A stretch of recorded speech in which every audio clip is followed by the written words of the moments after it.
How to stream Netflix on Discord without a black screen. This is a quick and easy tutorial, so let's get started. First, open Discord. You can do this through your browser or the Discord app. Once open, go to the bottom left of your screen and click on User Settings. Scroll down until you find Voice and Video and click on it. Now, scroll down to Video Hardware Acceleration. If it's turned on, switch it off and confirm by clicking OK. Next, go to your browser.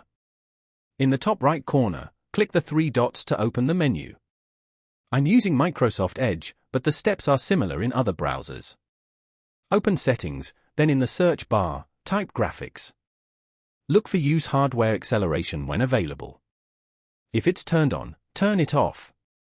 Then, relaunch your browser. After restarting, go back to Discord.